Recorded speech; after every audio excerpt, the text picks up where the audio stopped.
about 9 years, maybe 10 years ago, 9 years ago, I came across this children's book that was called The Man Who Walked Between the Towers. And it was like 8 or 12 pages of illustrations of this. And when I was in 1974, I wasn't aware of this. I was in film school, so I must have been disconnected from the world. I didn't know that had happened. But and I checked out this story, and I found out that it was real. And the more I found out about it, I couldn't believe how amazing the story was. And I just, at that moment thought it had all the elements that are needed to make a compelling, emotional, and spectacular movie.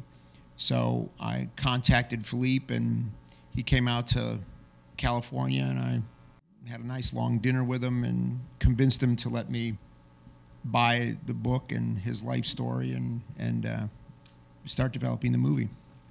And your films, I've always thought they put the motion in motion pictures. They sort of hurtle us forward. This movie, of course, looks up, but it also has a sense of serenity to it, a sense of calm that works narratively as well as with the 3D, correct? The thing is that this was sort of what Philippe did on The Wire was sort of a ballet, and that lends itself to working really good. I mean, when you're doing an IMAX movie or a 3D movie, it's important that the camera kind of just sits there and watches, let the audience look at the screen. So that it worked out great.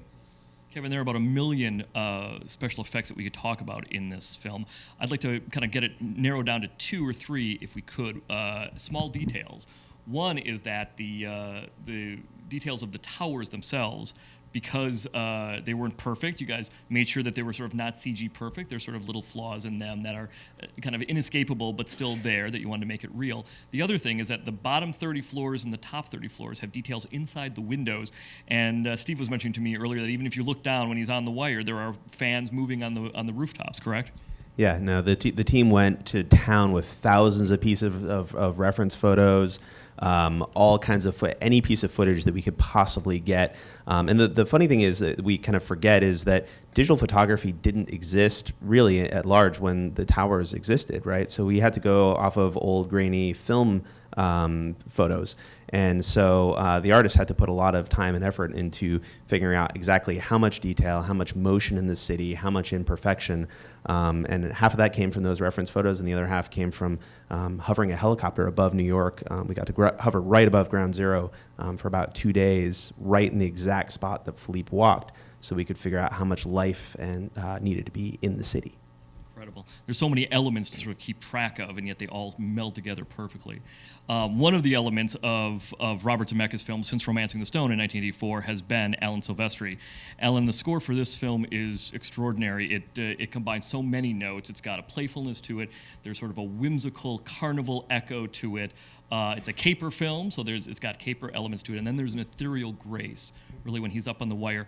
As those notes all sort of merged together for you, what was sort of one of the themes or lines that was kind of going through it for you? I think the line ultimately was that all of those themes had to be represented. Philippe, as much as he wanted to get to the other side, was in his heart a performer. And so he wanted to get there with a sense of style. But he also had all the understandable fears and all of the trepidation. So I remember approaching the walk, which Bob had warned me early on would be very challenging, and it was. And I remember being kind to myself and only looking from the moment his foot left the building to his first arrival. And that was about a 6+ minute sequence. And I thought, well, this is exhausting. And it turns out it's just the beginning. So I think all of these themes had to be there. It was a ballet, as Bob says, but then in the next moment, it's a meditation. And in the next moment, it's a bawdy street performance. And you had to follow Philippe's trajectory emotionally and physically with the music, as Bob did cinematically, and you just had to submit and go. Steve, from a producer's point of view, this must be a wire walk in and of itself. There are so many elements to keep track of. As it was moving forward, what scared you the most? Well, really recreating the walk. I mean, that was, in a sense, it was the hardest, but in a sense came together quite well because Joseph Gordon-Levitt committed time to work with Philippe Petit and train extremely well, not only really learning a lot about Philippe and his heart and his artistic process and who he was, but also learned his technique and then was able to perform quite well on the wire and bring that to life as a real actor.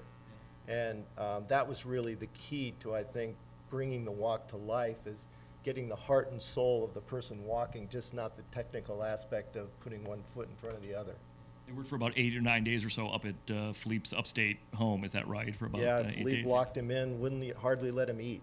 He just was, he said, when you leave here, you're going to learn how to walk. But it wasn't just the walk. He was training him as almost to do a ballet, or he was training him as a Philippe-inspired artist.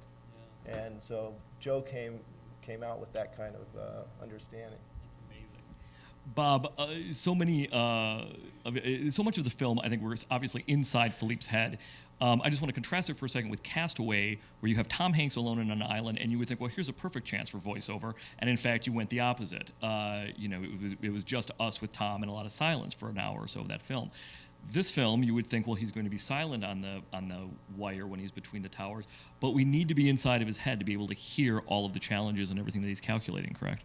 Right. I mean, the difference between that and Castaway is everyone in the audience in Castaway immediately could put themselves in Tom's situation, and they would be asking themselves, "What would I do? What would I do? What would I do?" And that's all Tom. And Tom had in that movie had only one thought, which was how to survive. What was when I sat down with Philippe, and I sat down with him and talked to him about this for hours and hours and hours, and Philippe is an amazing storyteller, and when he would talk, I mean, I couldn't believe, when he was on that wire, he had this whole thing, this whole choreography planned out.